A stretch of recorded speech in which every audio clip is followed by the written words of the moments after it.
आबी मखनवी की लिखी हुई खूबसूरत नज्म बाबा जानी। बिस्तर पे बीमार पड़े थे बाबा जानी करवट लेकर, हल्की सी आवाज में बोले, बेटा कल क्या मंगल होगा।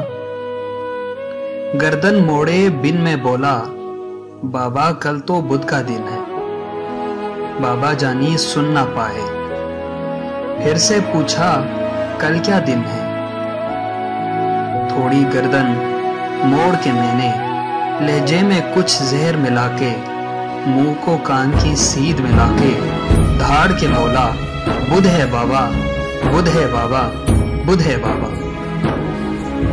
आंखों में दो मोती चमके, सूखे से दो होंठ भी लर्जे, लहजे में कुछ शहद मिला के बाबा बोले, बैठो बेटा, छोड़ो दिन को, दिन है बुरे, तुम में मेरा हिस्सा सुनो, बचपन का एक किस्सा सुनो।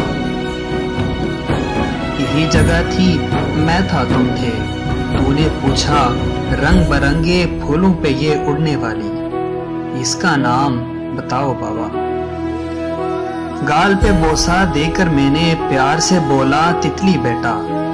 तूने पूछा, क्या है बाबा। फिर मैं बोला, तितली बेटा। तितली तितली कहते सुनते एक महीना पूरा गुजरा, एक महीना पूछ के बेटा तितली कहना तूने सीखा। हर एक नाम जो सीखा तूने, कितनी बार वो पूछा तूने। तेरे भी तो दांत नहीं थे, मेरे भी अब दांत नहीं है। तेरे पास तो बाबा थे ना, बातें करते करते तू तो थक के गोद में सो जाता था। तेरे पास तो बाबा थे ना, मेरे पास तो बेटा है ना। बूढ़े से इस बच्चे की भी बाबा होते सुन भी लेते। तेरे पास तो बाबा थे ना, मेरे पास तो बेटा है ना, मेरे पास तो बेटा है ना।